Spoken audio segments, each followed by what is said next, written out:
on était tous ensemble, une chambre, un salon. D'accord? Et c'est pourquoi, bon, si tu viens là, tu viens me voir avec toute la famille. Oui. Et il faut déjà commencer par savoir que c'est ce que j'ai chez moi. Bref, mon papa, donc on l'a obligé à acheter carré et construire. Donc, on a déménagé de Bégamé pour venir donc à Marikodi, là où le pasteur est resté aussi pendant qu'il était étudiant ici. Moi, j'ai intégré cette maison en juin 1990 et en août, je suis encore sorti, je suis allé louer. Et pourquoi? Déjà, elle portait la grossesse de mon aîné. Et notre boulot, c'est jusqu'à Akpakpa.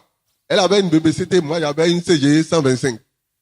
D'accord? Et je sais qu'elle est un peu peureuse, elle n'aime pas même sa BBCT pour aller à Akpakpa et revenir là, c'est compliqué. Heureusement qu'au moins, c'était à Sikekodi, au moins elle fait ça. Moi j'ai pris ma responsabilité.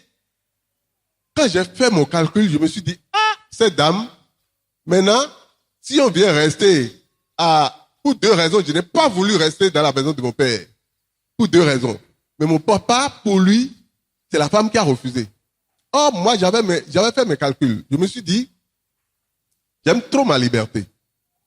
Et c'est pourquoi elle a sa BBCT, moi j'ai mon CG. Et je fais comme je veux. Je suis totalement responsable de ce que je fais. Donc, qu'est-ce qui s'est passé?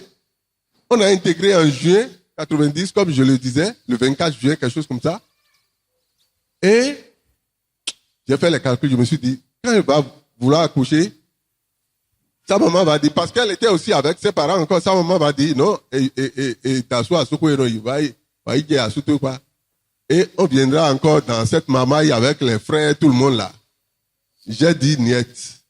Pourtant, j'y ai mis beaucoup d'argent dans cette construction. Mon père a fait le maximum, mais moi, j'avais mis beaucoup d'argent aussi. Et c'est pourquoi ma chambre, je l'avais taillée à la part de Lyon. Mais je n'ai pas fait 2 mois et je suis reparti. Et je suis allé louer sans rien dire à mon père. Et il a appris, il est arrivé. Ah non, pourquoi on l'a obligé à construire tout ça et que maintenant je suis sorti, je suis encore allé louer, etc. J'ai dit à mon père, moi j'ai fait mes calculs, ça ne m'avantage à rien. Parce que, première des choses, je serai obligé d'être son chauffeur. Parce qu'elle ne pourra pas, et encore bébé en plus. Donc, ma liberté que je cherchais, je ne pourrai plus l'avoir. Je serai obligé, si on doit quitter Akpakpa pour venir à Togodo Marikodi là, elle ne pourra pas faire. Donc, il faut que je la ramène, je ne serai plus libre. Non. Et aussi, le carburant. Quand je fais le calcul, tout ça là, je dis, pour louer 2 chambres à coucher, un salon, c'était à 12 000 francs. En son temps, bien sûr. Ça fait 33 ans. Bientôt. C'était à 12 000. Je dis non, je préfère aller louer 2 chambres, un salon, et on reste dedans. Et la responsabilité que j'avais à prendre sous ma responsabilité tous les frères, j'ai coupé aussi ça, j'ai dit non, je prends 2 frères en charge. Un de mon père et un de mon tuteur. Et c'est comme ça, j'ai pris Alessandrine en son temps et j'ai pris Ghislain. Et j'ai dit, le reste, si je peux les assister, je ne serai plus dans leur éducation, mais peut-être de l'argent et ça s'arrête là. Et j'ai pris mon autonomie. C'est ma responsabilité. J'ai pris ça unilatéralement. Mon époux ne savait même rien. Mais mon papa, à cause de ça, a commencé par se dire, donc sa femme, lui, il dicte ces choses.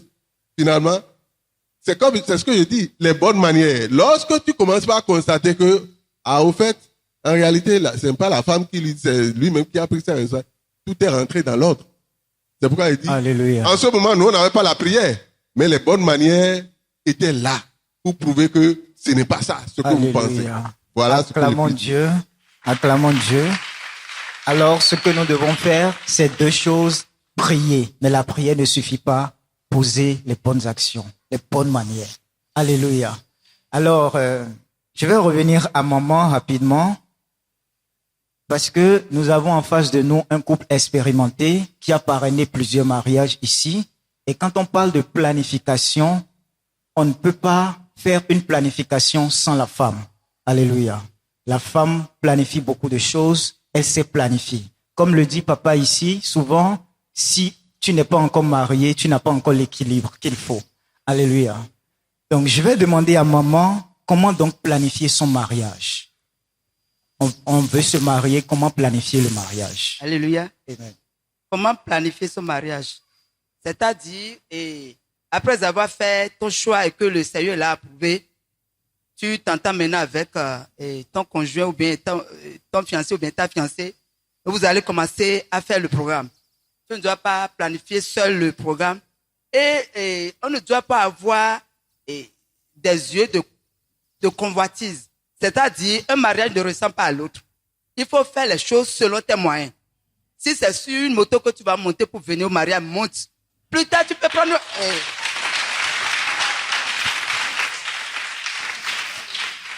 Plus tard, ça peut être un hélicoptère. Alléluia. Parce que les voies de Dieu sont insondables. Alléluia. Faut pas voir que l'autre a fait ceci et là. Non, laisse. Le temps viendra où toi-même tu vas célébrer comme ça. Tu vas célébrer ton anniversaire grandiosement. Alléluia. Où tout le monde va crier. Mais quand tu n'as pas les moyens, fais selon tes moyens. Donc, lorsque le Dieu approuve ton choix, tu l'amènes voir le pasteur sérieux.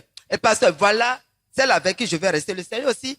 Le pasteur aussi va prier et vous confirmer. Et après ça, vous allez commencer à prendre les cours de mariage, les cours de fiançailles, petit à petit. Et maintenant, vous irez voir les parents de la femme. Si c'est l'homme, l'homme ira se présenter à sa belle famille pour dire, bon, c'est moi qui suis désormais le fiancé de votre fille. Et vous allez commencer petit à petit à gérer les choses de dot, de mariage civil, de la bénédiction nuptiale. Vous vous entendez avec votre femme et puis vous le faites sans problème. Donc, ce que je voudrais dire est qu'il faut toujours planifier tout ce qu'on veut faire. C'est-à-dire, on ne doit pas se lever et puis dire ce qu'on veut et faire les dépenses qu'on veut. Il faut faire selon sa poche. Les gens peuvent t'aider, mais fais cela selon ce qui est dans ta poche. On ne doit pas exagérer. Si tu as de l'argent, tu peux même aller au second ciel faire ton mariage. Mais quand tu n'en as pas, reste tranquille. Fais selon tes moyens. Alléluia. Alléluia. Alléluia. Acclamons Dieu pour maman. Acclamons Dieu pour maman. Il faut faire selon ses moyens. Alléluia.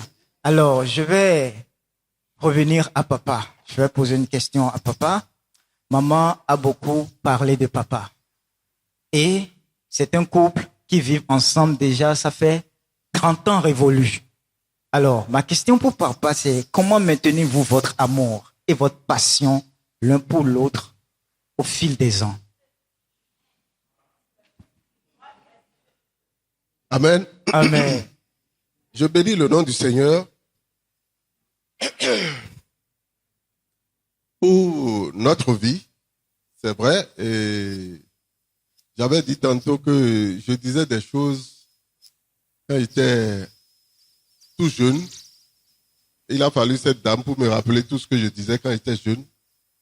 Et elle voulait savoir si je les mettais tous en pratique réellement. Et je lui ai dit, un jour viendra, je viendrai la chercher, elle viendra poser la question à mon épouse. Amen. Amen. Parce que j'ai juré, depuis ma jeunesse, donc, des choses que je dis. Parce que en son temps, je voyais les hommes se fâchaient, giflaient leur femme, parce que pour rien du tout, ou bien des questions de jalousie mal placées suffiraient, puis la tension tout le temps. Et je disais que je n'aurais jamais ça dans ma maison. Amen. Je le disais que il m'arrivera jamais de mettre la main sur mon épouse. Amen. Amen. Il m'arrivera jamais. Et même en ce moment, je ne savais pas que ce serait elle.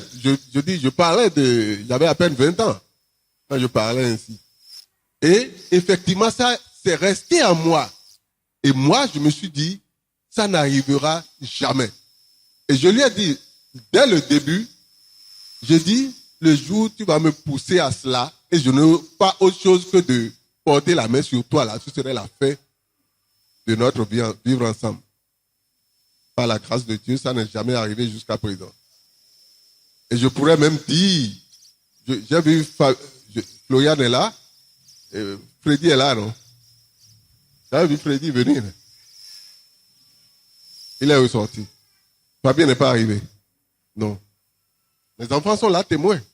Aucun d'eux ne peut dire qu'ils ont vu leur maman et moi en train de se chamailler. Jamais ça nous est arrivé. La seule et unique fois, ça ne veut pas dire que il n'y a jamais eu de problème. Mais nous gérons les problèmes. Et comment nous gérons? Et c'est ça la question en réalité. Elle a dit tout à l'heure, restez permanemment dans la communication, dans le dialogue. Lorsque, presque tous les jours, même au boulot, chacun va à son boulot, on s'appelle presque tous les jours. Alors qu'on va se voir le soir, mais on s'appelle quand même pour échanger de quelque chose, ou bien on va me demander qu'est-ce que tu veux manger le soir, même si on n'a rien à dire. Amen. Qu'est-ce que tu vas manger le soir? Au moins, on va m'appeler pour me demander ça. Vous comprenez? La communication permanente, le dialogue à tout moment, lorsque quelqu'un est fautif parmi nous deux là, il faut qu'on s'asseye et qu'on en parle très rapidement. Amen? Amen? Vous comprenez un peu ce que je dis? C'est la seule manière de vivre sa passion, la passion de l'amour. Parce que c'est comme un feu. Tant que vous ne l'attisez pas, le feu là va s'étioler. Donc, quand ça s'étiole, c'est grave. Ça veut dire que pour le rallumer, c'est compliqué. Amen? Amen. Or, si tous les jours, vous y mettez le dialogue, qui constitue donc les bois et les charbons que vous y mettez pour que le feu ne s'allume jamais. Voilà un peu ce que je puis dire. Alléluia. Acclamons Dieu, acclamons Dieu, acclamons Dieu. Donc, malgré que nous parlons dans la journée, le soir, chacun, on s'échange de ce qui s'est passé. Spontanément, ça arrive. Et puis, on se parle. Tout le temps se parler, ça vous empêche d'être dans d'autres problèmes négatifs. Alléluia. Alors, la communication a été à la base du maintien du feu de l'amour. Alléluia. Acclamons Dieu pour papa. Voilà un couple qui se sont mariés, mais un couple ne peut pas être couple en riant tout le temps. Alléluia. Il y a toujours des conflits, des challenges, des défis. Alors, ma question est pour maman. Comment donc résoudre un conflit dans un couple? Alléluia. Amen. Comment résoudre un conflit dans un couple? Bon, quand il y a conflit, nous on a l'habitude de beaucoup se parler. On parle beaucoup, on discute beaucoup. Et puis, on blague également beaucoup. Bon. Donc, quand il y a un problème et puis il n'y a pas de solution, moi je peux rapidement aller chercher Dieu pendant quelques jours pour qu'il y ait la solution. Et puis, il faut également avoir le calme et puis la sagesse et ne pas trop parler. C'est-à-dire, quand le mari parle, c'est toi qui as la bouche pour tout le temps te justifier. Personnellement, je ne me justifie pas comme ça. Je dis, s'il en est ainsi, tu as raison, bon, on passe, tu as raison, et puis on passe. Bertrand me connaît. Tu as raison, bon, on passe, on laisse tomber. Donc, c'est comme ça que moi j'agis. Et puis, même s'il y a les conflits, les difficultés, je pense que Papa Eda, il est un homme vraiment fort. Oui. Pourquoi je le dis? Il est fort. Pourquoi je le dis? Parce que même s'il y a un problème, une difficulté, il arrive quand même à surmonter. Et moi, je dis, voilà tout ce qui se passe dans la vie de cet homme. Et pourtant, il n'a jamais... il a été toujours joyeux, content, tout ça. Ça m'étonne. J'ai dit, comment est-ce que toi, on t'a fabriqué? Et puis, avec tout ce qui se passe là, toi, tu ne bouges jamais. Et tu es toujours comme ça. Donc, bon, je bénis le nom du Seigneur parce qu'il ne prend pas les problèmes, les défis là, comme Comme souci. Donc avec ça, c'est pour cela que je dis que c'est un homme fort. Il banalise tout et puis on reprend en même temps. Et puis, nous disons également, dans les conflits, challenges, tout ça, on dit également beaucoup de blagues.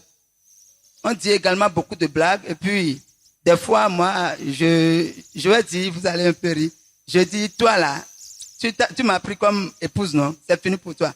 Tu n'as plus le droit de sourire à aucune femme au dehors. Le jour où je le verrai, c'est que tu es foutu avec moi. Donc, il me dit, vous m'aviez drogué, vous m'avez fait ceci. Donc, prends ça pour détendre un peu l'atmosphère, quoi. Alléluia. Donc, s'il y a quelque chose, on s'entend. Et puis, quand c'est dur, si c'est un problème qui ne peut pas, on se met dans la prière. Et puis, prier pour que, si c'est un démon ou bien quelque chose qui est derrière ce problème, on prie pour pouvoir avoir une solution, méditer et puis prier, trouver la solution. Ce qui est sûr, lorsqu'on se met à prier, on médite et puis on trouve la parole correspondante à ce problème. Le problème est décanté et la solution est trouvée. Alléluia. Acclamons Dieu, acclamons Dieu. Mais avant de laisser maman, je vais lui poser une petite question. Quand vous avez connu papa, quel était son petit nom? Comment vous l'appeliez?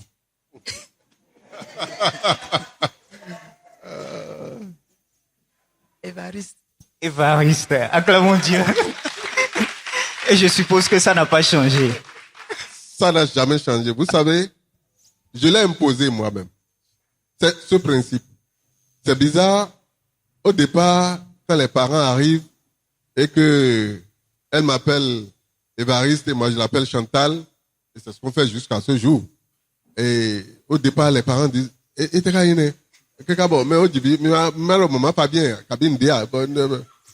non. C'est vrai, je l'ai copié un peu chez mon tuteur et Vénance Ada. Sauf que lui, il était un peu féodal. Lui, il appelle sa femme Suzanne tout le temps, mais sa femme ne l'appelle jamais Vénance. Moi, je dis non. Si tu adoptes, faut que ce soit réciproque.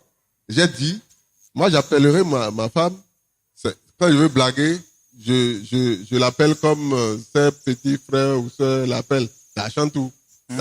Alléluia. Acclamons Dieu.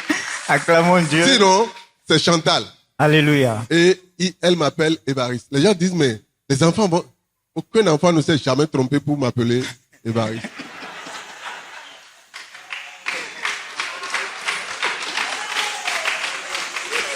Mais ils sont là. Et ils ne sont jamais trompés pour appeler leur maman Chantal. C'est maman et c'est papa. Point barre. Alléluia. Acclamons Dieu pour papa. Alors, je vais pas laisser papa, je vais lui poser une question. Parce que, enfin, le but de chaque couple est de grandir. Et c'est la volonté de Dieu. Alléluia. Amen. Alors, comment avez-vous travaillé sur la croissance personnelle en tant que couple? Merci beaucoup. Elle a amorcé un peu la réponse à cette question. Mais ce que je vais ajouter pour notre croissance personnelle en tant que couple, nous avons souvent, moi particulièrement, vous avez vu, elle a dit que j'étais très fort, ci et ça.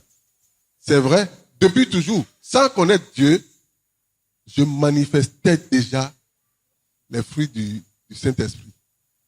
Ce que nous avons appris dans Galates 5, verset 22, là. Je manifestais pour la plupart tous ces fruits. En particulier la patience. La patience. C'est vrai, l'amour, c'est d'office. La joie, comme elle a dit, la paix. Nous faisons tout pour qu'il n'y ait pas autre chose qui se manifeste dans notre vie. Manifester les fruits du Saint-Esprit. L'amour, la joie, la paix, la patience, la bonté, la bénédiction, la douceur, la tempérance, et quoi? Et la fidélité. Amen. Amen. Amen. Amen. Amen. Amen. Elle a parlé tout à l'heure, la question de fidélité. Que j'étais saint. Mais elle ne peut pas dire, je connais telle femme, je la respecte par rapport à ça. J'étais dans le monde, j'étais pas au départ. Donc, j'avais mais quand c'est un coup que je dirais, mais elle ne peut pas dire qu'elle me connaît, telle fille ou telle. Les rares fois que les gens vont lui mentir, je lui ai posé la question, elle m'a dit un jour, je me rappelle, elle m'a dit un jour, et il paraît que à nos vidéos, à Zomen, c'est une jeune fille, bon, bon, à nos et je lui ai dit, bon, toi-même, tu as cru à ça? Quand moi, j'avais commencé par te draguer, là, est-ce que j'acceptais te prendre, d'aller te déposer au boulot, d'aller te déposer à l'école ou au boulot et venir te chercher, etc. Et tu crois à cela. Donc, la personne a encore menti, celui qui lui a dit ça, je ne sais pas, et c'est du pipeau, c'est de n'importe quoi, c'est faux. Vous comprenez un peu ce que je dis? Ça veut dire que jamais jusqu'à l'heure où on est ici, là, il ne peut pas dire, oui, quand on s'est connu là, je te vois, tu es en train de draguer telle personne, bien on m'a dit si c'est qui soit vrai. C'est pas vrai, mais j'étais passé en son temps. Alléluia. Donc, c'est un peu comme ça, je peux dire, c'est manifester les fruits du Saint-Esprit. Vivre réellement. Il ne faut pas le réciter, le dire simplement. Soyez patient. Faites l'effort d'être patient. Et là, par rapport à la croissance personnelle du couple, après l'amour et autres, là, c'est la patience qui compte. La douceur, la tempérance, tout ça, là, ça. Merci. Alléluia. Acclamons Dieu pour la vie de papa. Alors, maman, ma question pour vous, c'est comment travailler sur l'intimité et la tendresse dans la vie de couple? Sur l'intimité et la tendresse dans la vie de couple. Bon. Je bénis le nom du Seigneur parce que moi, je ne suis pas trop câline, comme on dit, non? Comment dit-on?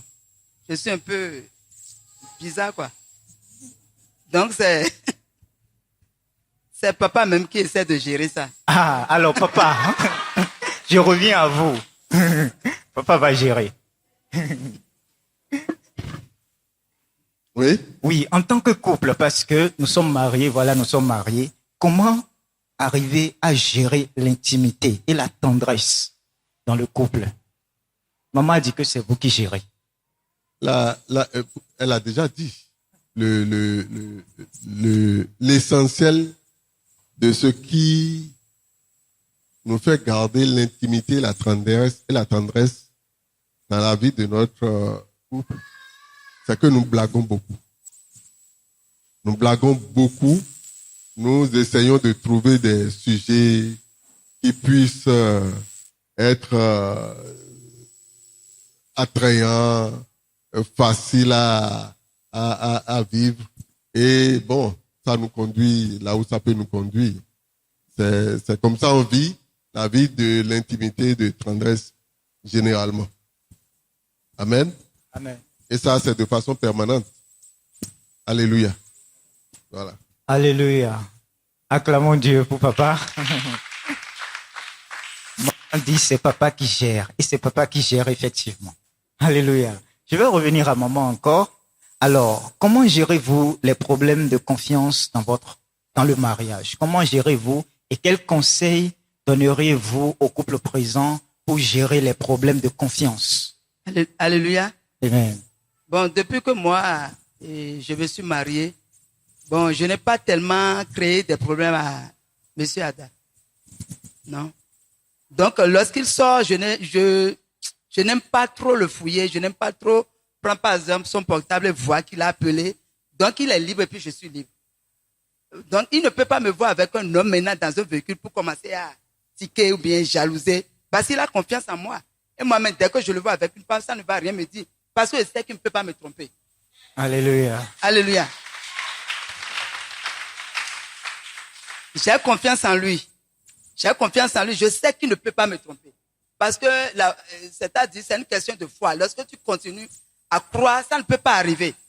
Et je lui dis même en blaguant que toi, tu n'as même pas le droit de prendre une autre femme. Toi là, que j'ai pris là, comme mari là, tu n'as pas le droit. Je suis seul et puis je suis vautré ici. Personne ne peut me déterminer. Alléluia. J'ai dit personne. Personne n'entre ici. Je suis la propriétaire de cette maison. Je suis là et puis je suis enraciné. Tu n'as nulle part à aller. Alléluia. Amen. Donc c'est-à-dire, je ne lui crée pas des problèmes. Pourquoi est-ce que tu es venu tard? Pourquoi est-ce que tu étais où? Des problèmes? Non, je ne lui crée pas. Donc, lorsqu'il sort, il doit venir à la maison. Alléluia. Ou bien s'il est quelque part, il m'appelle, il dit, je suis à telle réunion, je suis à tel endroit, je viendrai tout à l'heure. Donc, je suis confiante, même s'il peut venir le lendemain, je sais qu'il ne peut rien faire. Et puis, c'est comme ça. Alléluia. Donc, j'ai totalement confiance en lui et que rien ne peut arriver. Alléluia. Je lui dis, tu ne peux pas prendre une autre femme, à part moi. C'est terminé. Alléluia. C'est comme ça. Alléluia. Amen. Le conseil du moment pour nous. Donc, pour les jeunes, je voudrais leur demander de ne pas trop embêter leur mari, quoi. Tu viens d'où? Tu as mangé avant d'arriver? Pourquoi tu es ceci? Non, il faut laisser les hommes libres. Lorsque vous les laissez libres, ils ne peuvent pas faire des bêtises. Il doit revenir à la maison parce qu'il y a le calme à la maison. Alléluia. Il ne peut pas rester ailleurs, il viendra. Alléluia. Alléluia. Il ne peut pas. Alléluia. Il ne peut pas aller ailleurs, il ne peut pas. Il va revenir, c'est sûr. Alléluia. Alléluia. Il ne peut pas. Lorsque tu le laisses, il est à l'aise. Qu'est-ce qu'il ira chercher ailleurs? La personne peut être lettrée. La personne peut être Miss Bénin. Il ne peut pas rester. Il reviendra. Clair. Parce qu'il a une paix. Tu ne lui crées aucun problème. Il vient, il est à l'aise. Il ira faire quoi au dehors? Il peut aller nulle part, il va revenir. Allez, donc, je conseille aux frères et sœurs, aux jeunes qui sont ici, de savoir, de connaître leur mari, quoi. De rentrer, de les connaître, quoi, et de savoir ce qu'ils aiment et ce qu'ils n'aiment pas. Papa Ada, par exemple, ne l'insulte jamais. Jamais. Ça, tu ne peux pas l'insulter. On ne crie pas dans sa maison. Quand il y a une bonne, toi, tu cries, bang, bang, bang. Non, on ne fait pas ça chez nous. Il a refusé, puis il a refusé, c'est comme ça. On ne maltraite pas la bonne. Les enfants n'ont pas le droit d'insulter la bonne. Et puis tout est en règle, on ne fait pas ça. Et l'autre est témoin. Oui, c'est comme ça chez nous. Alléluia. Donc, mes enfants n'ont jamais insulté. Là, j'ai même oublié Bertrand. Mes enfants n'ont jamais insulté une grande personne. Je n'ai jamais entendu, jamais. Jusqu'à aujourd'hui. Personne ne peut se plaindre pour dire, il y a ton enfant qui m'a insulté. Ouh, moi, jamais. Et puis on a rayé ça de notre liste. Jamais. On n'insulte personne chez nous. Et tout le monde est calme. Et tout le monde est à sa place. C'est tout. Et puis c'est réglé. Alléluia. Alors, il faut connaître les principes de son mari et lui accorder la paix. Quand il a la paix, il reviendra toujours. Signé Maman Ada. Oui. Alléluia. C'est vrai que ça, il faut que nous soyons très conscients de ça. La question de confiance, c'est soi-même, que ce soit l'homme ou la femme, qui s'auto-éduque. Lorsque tu commences par faire de petits mensonges, tu commences par dire des choses et ça se vérifie que c'est faux, ton partenaire commence par douter de toi. Et c'est dangereux. C'est par là que la perte de confiance commence par arriver. Moi, comme je l'ai dit, je l'avais toujours dit, je ne peux pas vouloir, je peux avoir tous les problèmes dans ma vie au dehors. Mais quand je viens dans ma maison là, havre de paix. C'est-à-dire que quand je rentre là, je sais que je suis chez moi, il n'y a plus de problème. Il ne peut pas avoir de personne ne peut me créer encore de problèmes chez moi. C'est pas possible. Et c'est pourquoi elle a si bien dit, si une bonne n'est pas bien éduquée comme, c'est pas Viro Mego, c'est pas à toi de l'éduquer. Elle est là, elle est employée, tu lui payes. Si elle n'est pas bonne, tu la fais partie, tu prends une autre. Mais on ne va pas être en train de crier, non, chez moi, ça ne se passe pas. Je n'aime pas. Et c'est clair. Donc, ne mentez pas à votre partenaire, qu'il vérifie et qu'il constate que ce qui a été dit là, c'est faux. Assumez vos responsabilités. Sachez que, surtout vous, aujourd'hui, vous êtes au moins enfant de Dieu. Vous savez ce que ça veut dire mentir. Que c'est un grand péché. Nous, en notre temps où on n'avait pas le Seigneur, allègrement on peut mentir. Mais moi, je ne mens pas. Je fais, j'assume. Je peux ne pas te dire, mais je ne vais pas te mentir. Vous comprenez? Je peux faire économie de la réalité, mais je ne veux pas te mentir. Je ne veux pas t'informer de quelque chose. C'est mieux. Si tu découvres, tu me poses la question, j'assume aussi. Et c'est comme ça. Et lorsque vous avez envie de rentrer dans le mariage, c'est les béabas, ça, de la confiance. Tant que la confiance n'est pas dedans, c'est fini. Vous perdez tout. Alléluia. Acclamons Dieu, acclamons Dieu. Acclamons Dieu pour papa. Alors, nous allons parler de la gestion du foyer. Alléluia. Et ma question s'adresse à papa. Parce que la Bible déclare que l'homme est le chef du foyer. La question est celle-ci. Comment arriver à établir les rôles et les responsabilités pour la gestion de son foyer? Très bien. C'est une très bonne question.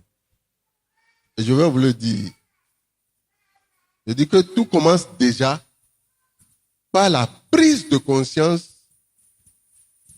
de votre responsabilité, particulièrement l'homme.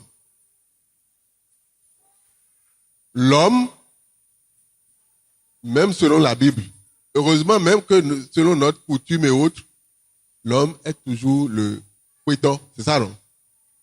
Hein? C'est le huéto, c'est le père de la maison. Et en tant que tel, vous devez assumer toutes vos responsabilités, vos pères. Prendre conscience de ça et l'assumer.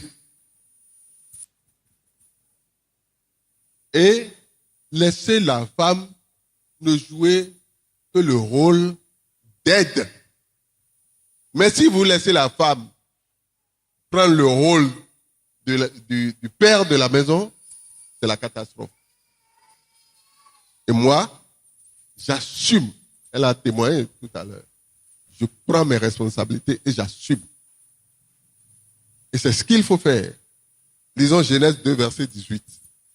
Tu as parlé de ça, mais lisons.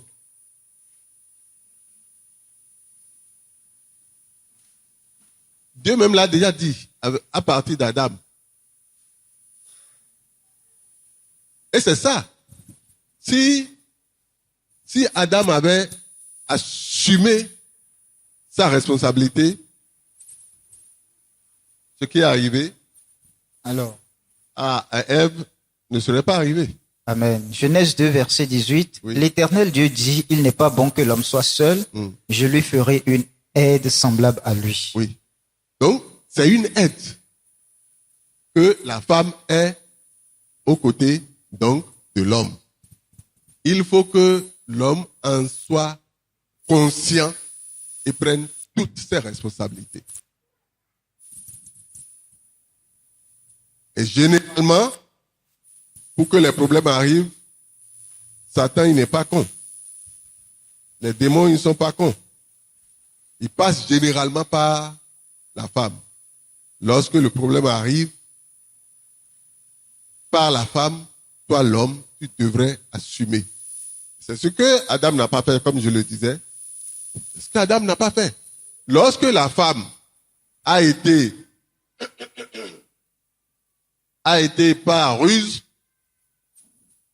et a dû convaincre par ruse et Ève qu'elle a mangé, lorsque elle est arrivée, voilà, toi le mari pour dire c'est là il fallait assumer ça. Qui te l'a dit? Pourquoi tu as mangé? Non, ça ne devrait pas se passer comme ça. Tu ne devrais pas. Dieu aurait changé et l'homme n'aurait pas mangé. Dis non. Dieu nous a. Ça, c'est de la désobéissance. Je ne suis pas d'accord avec toi. Pourquoi tu as fait ça? Assume ta responsabilité. Mais si tu n'assumes pas et tu es fléqué, comme on le dit là, tu laisses passer, ça va vous emporter tous. C'est ce qui leur est arrivé et que nous avons subi. Heureusement que Adam 2 est arrivé pour nous sauver. Alléluia. Acclamons Amen. Dieu, acclamons Dieu. Donc, il est important que l'homme prenne sa responsabilité dans le foyer. Alléluia. et Et l'assume. l'assume. Alléluia. Alors, maman, je suis à vous. Ma question pour vous sur la gestion du foyer, c'est comment gérer les différences d'opinion dans la prise des décisions importantes pour son foyer. Il arrive qu'il y ait des décisions très importantes à prendre. Papa et vous n'êtes pas d'accord sur le même point. Comment est-ce que dans un couple, on peut arriver à gérer cela? Alléluia. Et les différences, comment gérer les différences d'opinion dans des décisions importantes pour son foyer. Ce que je vais dire ici, il y a des décisions que le mari prend et puis la femme n'est toujours pas d'accord. Bon, moi, ce que moi je fais, je ne discute pas. Je vais dans la prière. Moi, je prie beaucoup. Je me présente au trône de la grâce, je prie, et Dieu me donne la réponse, et puis il le convainc, et puis c'est tout. Je ne discute pas. Il prend une décision, il n'a qu'à prendre. Je n'ai pas mon temps à perdre, à discuter à longueur de journée, à crier. Non, non, non. Va dans la présence de Dieu. Va au trône de la grâce pour obtenir miséricorde, pour que le Seigneur te donne une solution efficace. Lorsque tu pries, Dieu le touche. Il doit donner la bonne réponse. Il doit prendre de bonnes décisions dans le foyer. Donc, il ne suffit pas seulement de parler, crier, faire des va-et-vient, embêter tout le monde. Non. Nous sommes, en tant que femmes, nous devons rester normalement beaucoup à la brèche pour intercéder en faveur de nos maris, de nos enfants. Donc, quand il n'y a pas la prière, c'est pas bien. Lorsque tu vas dans le secret, on ne parle pas. Quand tu entends, est-ce que tu as besoin de parler? Va dans le secret prier. Est-ce qu'il y a un problème là? Tu pries, le Seigneur le convainc et puis la décision est prise. Tranquillement. Il n'y a pas beaucoup de choses à dire là. Il faut prier. Il faut qu'une femme soit une femme de prière.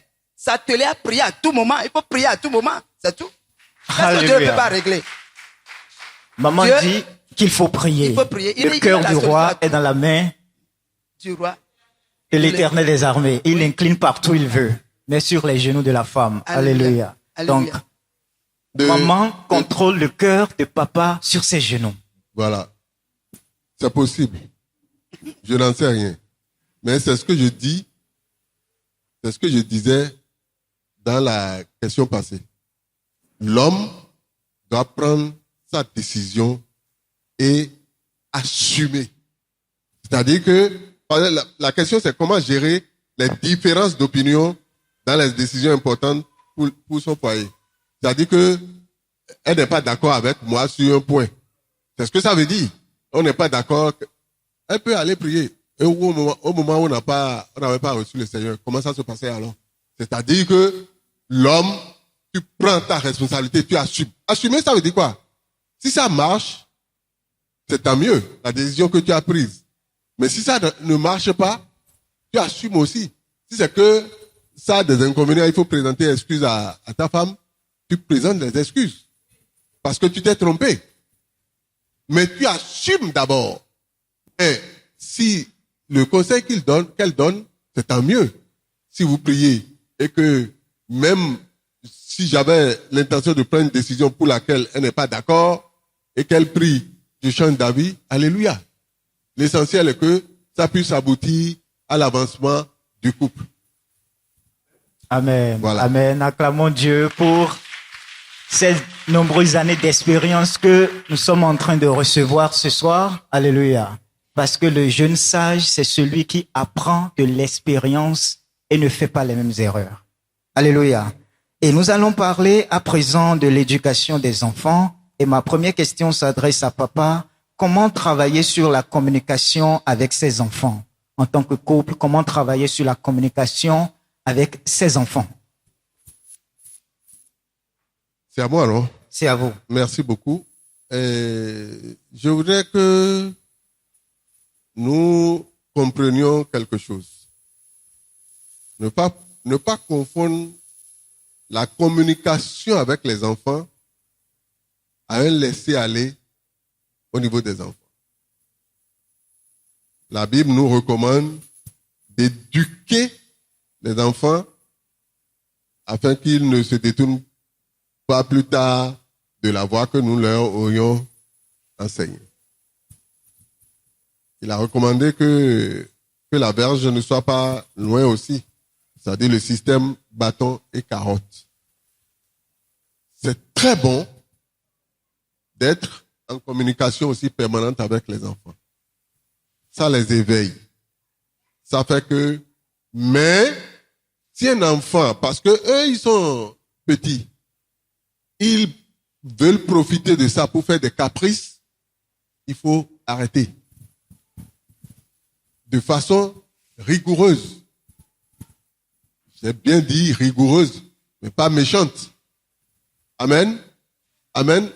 Je pèse bien les mots. De façon rigoureuse, et que l'enfant sache que ça là, papa n'aime pas, il n'aime pas. Et il ne fera plus. Amen. S'il fait, il n'y a pas de demi-mesure.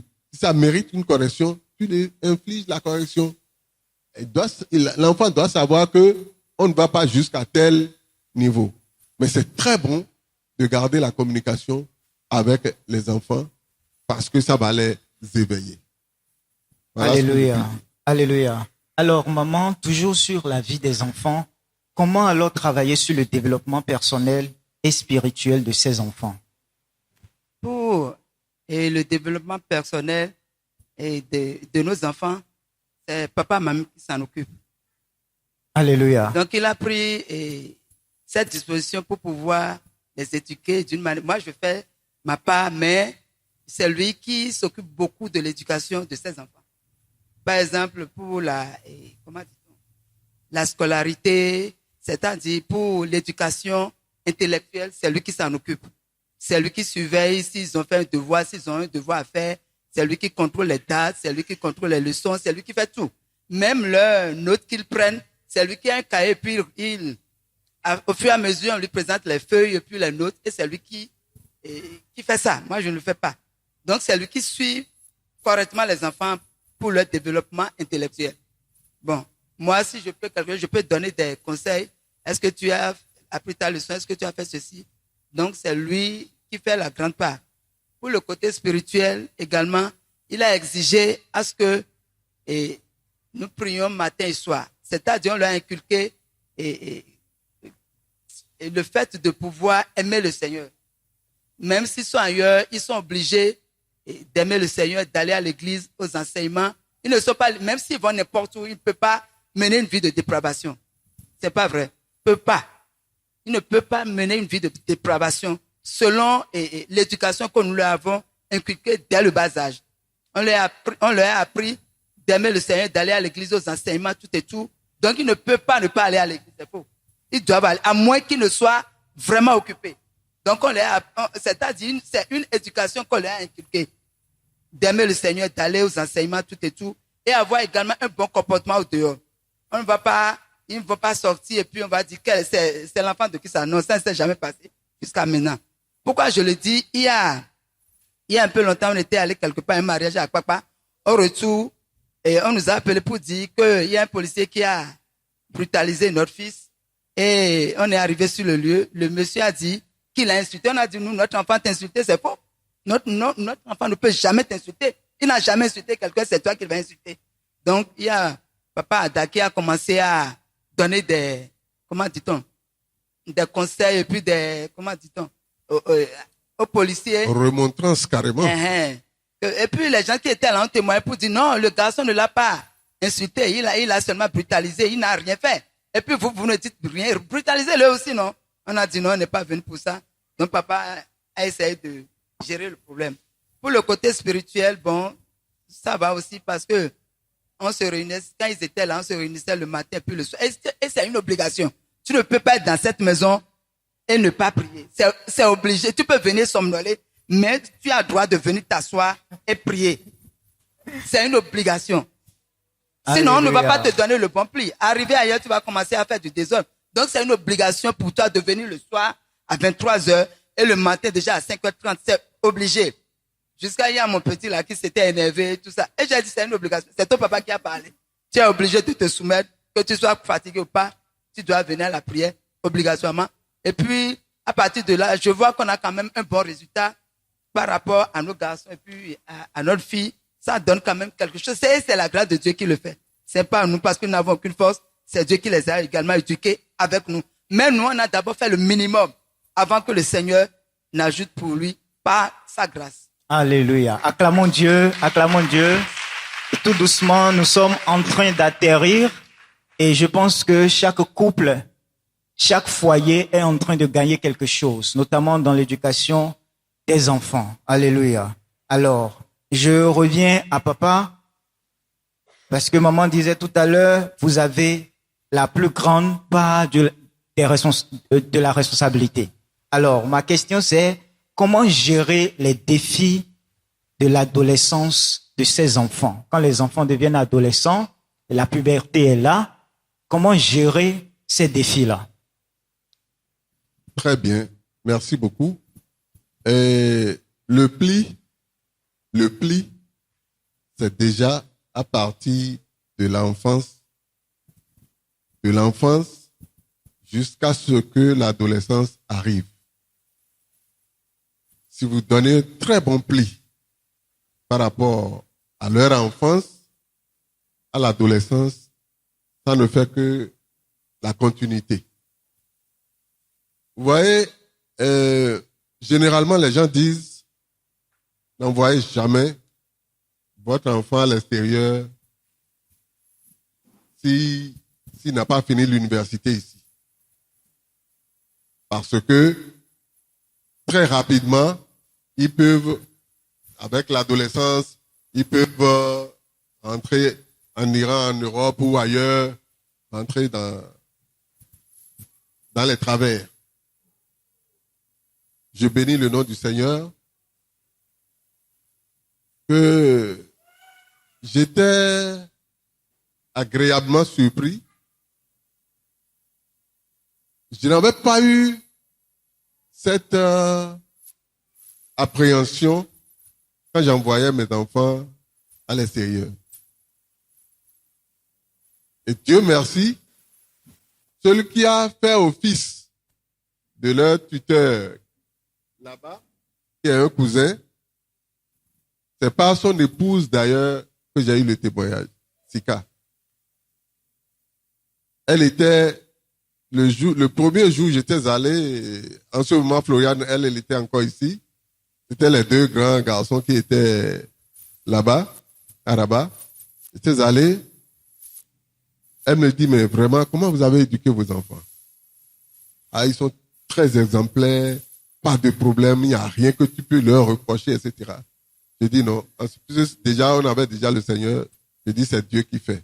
Je retourne toute la gloire à l'Éternel. Mais, c'est vrai, Dieu a fait l'essentiel. Mais les parents, vous avez aussi vos responsabilités. Pour que leur adolescence, même leur adolescence, et c'est pourquoi je dis, quand tu prends bien le pli du bas, arriver à ce niveau aussi, du simple fait que la communication est permanente et vous leur parlez, ils doivent, les enfants bien sûr, ils doivent pouvoir s'auto-gérer le reste. La preuve, Floriane, c'est juste après le bac qu'elle a rejoint ses grands frères. Et voilà, il m'est arrivé, j'étais allé à Rabat un jour, je les ai réunis pour leur poser la question. Parce que je ne les ai jamais vus à la maison se chamailler entre eux, même les enfants. Jamais. Mais pourquoi aussi ça? Ils n'ont jamais vu leur papa et leur maman se chamailler. Donc, ils n'ont pas le droit de se chamailler. Ça fait partie donc. La meilleure façon d'éduquer, c'est de faire la bonne pratique pour les enfants, bien sûr. Il faut que vous-même là, quand on leur dit, on va faire, nous-mêmes, moi je suis ici tous les matins pour prier. À 5h45, 6h, là, je suis ici. Donc, si je leur dis de faire, ce n'est pas que je dis et moi-même, je suis derrière, non. ils me voient faire. Vous comprenez un peu ce que je dis? Donc, quand ils prennent le pli correctement, le reste, ça se suit automatiquement. Et la grâce de Dieu fait le reste. Alléluia. Est-ce que nous pouvons acclamer Dieu? Nous avons tellement été nourris durant tout cet échange par un couple inspiré qui nous a partagé leur expérience. Alors, je crois que beaucoup d'entre nous, nous avons des questions. Beaucoup ont sans doute des questions, mais nous allons juste prendre 4 questions. Alléluia. À cause du temps. Et nous avons 4 questions à prendre. Juste une question, pas plusieurs questions. Une seule personne a droit à une question, pas plus. Alléluia. Donc nous avons un doigt levé. Qui d'autre encore a une question? J'ai parmi les, avant qu'on nous prenne vos questions, il y a une question fondamentale pour laquelle je me demande, ça peut ne pas arriver. C'est pourquoi je voudrais qu'on réponde à cette question. C'est capital si vous voulez avoir la paix dans avec les parents surtout. La question, c'est la question relative à comment maintenir une bonne communication avec vos beaux-parents. C'est ça, hein? Oui, tout à fait. C'est bien la question. Comment maintenir une bonne communication avec les beaux-parents? Je vais vous dire quelque chose. Et il faut que ça soit bien compris. D'abord, la Bible dit que lorsque vous vous mariez, vous devenez une seule chair. C'est ça, non? Ou bien, lorsque vous devenez une seule chair, ça veut dire que mon père devient son père devient mon père, ma mère devient sa mère devient, et ses frères aussi. C'est capital pour ça.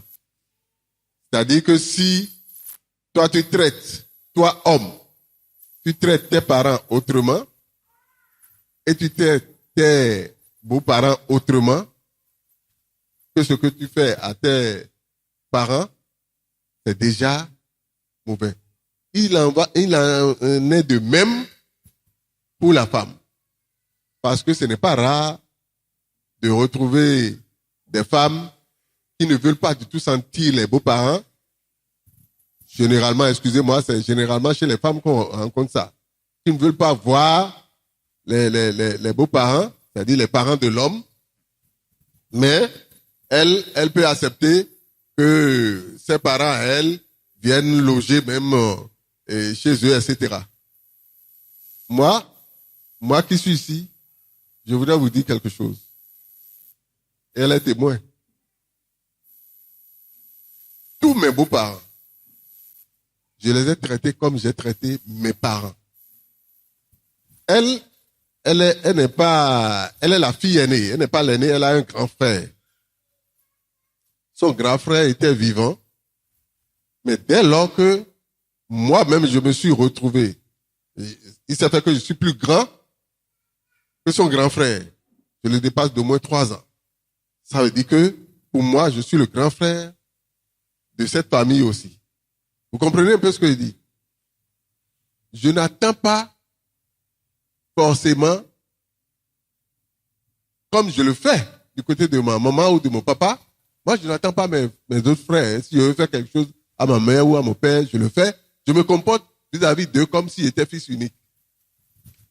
C'est de la même façon, quand ma belle-mère, paix à son âme, quand elle a fait un accident, et on a tout fait pour l'amener, parce que les gens n'ont pas réussi, et parce qu'il avait une fracture au pied, les gens n'ont pas réussi au CNH ici, il fallait l'amener à Affayan, voir le père Florent.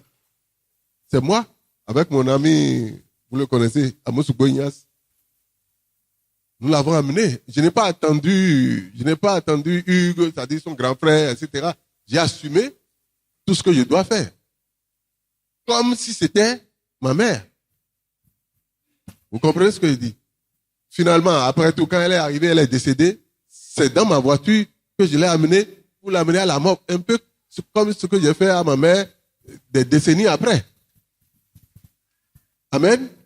Donc, comportez-vous vis-à-vis de vos beaux-parents comme si c'était vos propres parents. Et vice-versa. De la même manière, elle se comporte vis-à-vis de ma mère ou de mon père. Et c'est de ça qu'elle a vraiment joui. Que ce soit en bénédiction, en tout, vis-à-vis, que ce soit de mon père ou de ma mère. Amen. Et c'est pourquoi il dit les bons comportements, les bonnes manières témoignent vis-à-vis de ses beaux-parents, de ce que vous êtes effectivement, même s'ils avaient des préjugés sur vous. Amen. Amen. Amen. C'était Acclamons une le question Seigneur. assez importante. Acclamons le Seigneur. La gestion de la belle famille est très importante. Alléluia. Alors, nous allons prendre, il y a une seule question alors, nous allons prendre la seule question, 2 questions. Qui d'autre? C'est terminé. 2 questions pour finir ce soir avec les questions. Prenez le micro. Gardez-lui le micro, s'il vous plaît. Bonsoir. Je bénis le Seigneur pour cette opportunité par rapport à ces échanges, ces riches échanges. Je rends grâce que ça se multiplie également et que ça éduque davantage, puisque ce n'est qu'à la télévision que nous voyons ces genres de débats et c'est bien animé et tout est en place. Le journaliste aussi, il fait bien le speech. Voilà, le modérateur, il fait bien le speech. Et voilà, ma question est celle-ci. Vous êtes dans le monde. Vous n'êtes pas encore venu à Christ. Et c'est dans le monde que vous êtes connus. Et vous avez fait chemin. Vous avez eu des enfants. Et chemin faisant, c'est vrai, quand on est dans le monde, les challenges sont plus nombreux que quand on est appelé, quand on est dans le Seigneur. Et Dieu a pris compassion de vous et vous a rappelé maintenant à lui et vous êtes dans le Seigneur. Voilà que déjà, entre-temps, vous avez déjà connu une vie dans le monde avec vos enfants. Et quand vous êtes venu dans le Seigneur, ma question est celle-ci. Un enfant dès le bas âge, de 0 à 7 ans, l'enfant est déjà éduqué, a déjà appris. Elle a déjà reçu une formation de son identité. Voyez-vous, de 0 à 7 ans. Après 7 ans, quand on commence la vie de l'adolescence, 8 ans jusqu'à 14, 15, tout, l'enfant, quel qu'en soit ce que vous allez dire pour dire que vous voulez l'éduquer, ça ne s'enracine plus comme de 0 à 7 ans. Voilà que vous avez passé cette période, année de l'enfance là dans le monde. L'enfant a eu le temps de voir pratiquement tous les challenges que vous avez connus et tout.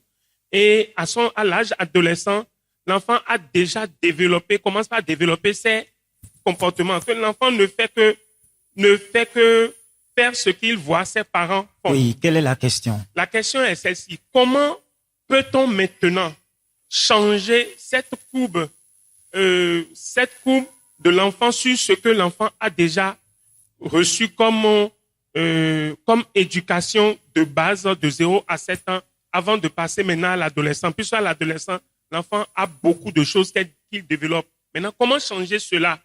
Alléluia. Merci. C'est bon.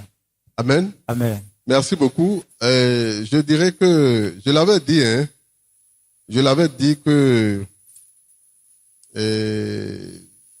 Dieu, il est omniscient et il nous connaissait. Et c'est pourquoi je confirme que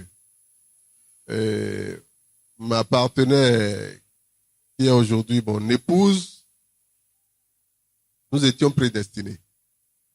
Je lui rends grâce. Parce que, c'est vrai, ça fait aujourd'hui 19 ans, quelques semaines, que moi, j'ai donné ma vie au Seigneur. Mais en ce moment, Florian n'avait pas encore 7 ans. D'accord? Mais dites que même les autres, les grands, qui ont un peu plus de 10 ans là, leur éducation, c'est pourquoi il dit, il faut être homme lorsque vous voulez rentrer dans le mariage et avoir des principes de bonne conduite dans la vie.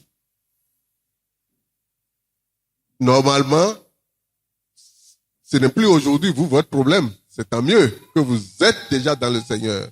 Maintenant, si vous êtes dans le cas comme moi, la seule et unique manière de faire, je l'ai dit, c'est en 2 points.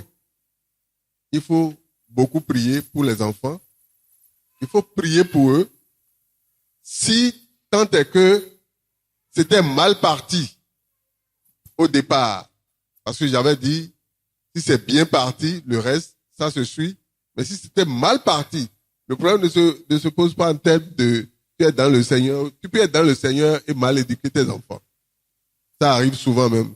Il y a des pasteurs qui ont des enfants très mal éduqués. Amen. Donc, vous pouvez être dans le Seigneur et mal éduqué. Lorsque vous constatez que vous étiez dans le monde et aujourd'hui dans le Seigneur, alors qu'il y a des choses, aujourd'hui vous prenez conscience de ce que vous faisiez mal, priez et prenez l'engagement de changer. De par vous-même et de par les enfants en question. Et Dieu vous aidera à finir le reste par la prière. Au nom de Jésus. Alléluia. Acclamons Dieu. Acclamons Dieu. Nous allons rapidement prendre la deuxième question. Merci. Je rends grâce à l'Éternel pour cette opportunité qu'il nous accorde, nos jeunes. Je vais direct. Je rends grâce également à Dieu pour la vie de papa et maman qui ont une expérience réellement fructueuse, qui nous enseigne beaucoup. Je vais direct. Avant de se marier, il faut chercher réellement la volonté de Dieu. Il faut prier. Dans ce que maman a dit, il faut prier, chercher réellement la volonté de Dieu. Maintenant, comment est-ce que Dieu va me confirmer ça? Est-ce que c'est pas un songe? Je rêve la nuit, je vois la fille, on est ensemble et je me réveille, je dis réellement oui, Dieu m'a confirmé ça ou bien je veux réellement les signes concrets de ça. Très bien. Alléluia. Merci beaucoup. Je vais te renvoyer. Cette question, elle est bienvenue. Je vais te donner quelques réponses. D'abord, la volonté de Dieu est dans sa parole. En commençant par là. D'accord? Et Dieu continue de parler. Ça peut être un peu comme tu l'as dit dans le songe. Ça peut être autrement. Tu peux être même simplement parce que ça ne marche pas, tu ne retrouves pas ton âme sœur parce que tu es démonisé. Tu es possédé par un démon qui t'aveugle. Et je vais vous dire, et c'est pourquoi la question du choix de conjoint, ce n'est pas une question de temps ou de durée. Des gens vont peut-être dire, déjà ils veulent faire le mariage. Je vais vous demander de poser la question à notre frère, le poète, il est là, non? Elle est là. Vous comprenez? Dieu peut vous parler de toutes les manières. Il y a beaucoup de signes. Ça peut être un rêve. Je vais vous donner des cas concrets. Pourquoi j'oublie son nom? Romain. Romain. Le cas de Romain. Et de sa femme aujourd'hui. Comment ça s'est passé? Ils vont te le dire. D'accord? Mais ça a été... je vous donne un autre cas de ma nièce, Katia. et son mari, aujourd'hui Bertrand, tout a été en 5 mois, jour pour jour. Le truc a commencé le 19 juin 2022 et le mariage, les 3 formalités du mariage sont terminées le 19 novembre 2022. Ça veut dire quoi? Ça veut dire que l'âme sœur était là, ils étaient dans la même église, mais ils se voyaient pas. Et la personne à qui Dieu a parlé était l'homme. Et comment Dieu lui a parlé? Il a suffi qu'on soit en train. C'est une façon. Je donne un exemple, quoi. Donc, il y a plusieurs manières par lesquelles Dieu peut vous parler par rapport à votre conjoint. Mais ils étaient dans une semaine de séminaire marital là. Quand, à la fin, le dernier jour, le dimanche, le pasteur Emmanuel, le pasteur national de Winner Chapel, est resté sur le pupitre, a demandé à tous ceux qui veulent se marier et cette année, avant la fin de l'année, n'ont qu'à venir. Ceux qui ont la volonté. Oui, tu peux avoir la volonté, mais cherche la volonté de Dieu. C'est ce que ça veut dire, c'est ce que nous disons. Mais tous, pour la plupart, ils étaient arrivés devant. Il a demandé à ce que les femmes montent carrément sur le pupitre. Et les femmes sont montées. Et c'est en ce moment que l'homme, le garçon, a vu, Dieu lui a montré sa femme. Il dit, ah bon? Ah, au départ, il avait même cru que c'est une fille nigériane, une Igbo. Et elle s'est dit, oh, est-ce que c'est vrai ça? Est-ce que c'est... Finalement, c'était pas une Igbo. Il a prié. Après, d'abord, il a cherché à connaître qui c'est, et puis finalement, elle a appris qu'elle est béninoise, etc. Or, c'est un monsieur qui vit aux États-Unis, qui vient faire 1 mois ici, 2 mois là-bas, parce qu'il est pilote de bateau. Donc, c'est comme ça.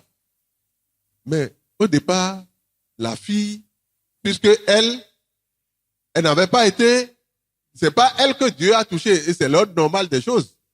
Vous comprenez? C'est à l'homme que Dieu a parlé. Et lui, il a commencé par faire cette démarche. La fille était carrément réticente. Elle voulait rien savoir, elle voulait pas du tout. Mais en fin de compte, Dieu merci, elle a été aussi plus convaincue, autant convaincue que l'homme, et tout s'est passé en fin de compte pendant 5 mois, jour pour jour. Vous comprenez, c'est un exemple. Romain, tout a commencé quand? Qu'est-ce qu'il t'a dit? C'était pour ton morceau qu'il devait enregistrer et il était le producteur.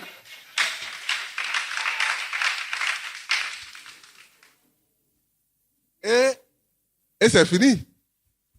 Dieu a touché le cœur du producteur Romain, qui est devenu le mari aujourd'hui. Amen. Amen. Et tout est allé aussi rapidement. Lorsque c'est dans la volonté de Dieu, il n'y a rien qui puisse arriver. Même le démon qui faisait obstacle, il s'enfuit et puis tout se passe bien. Il y a plusieurs.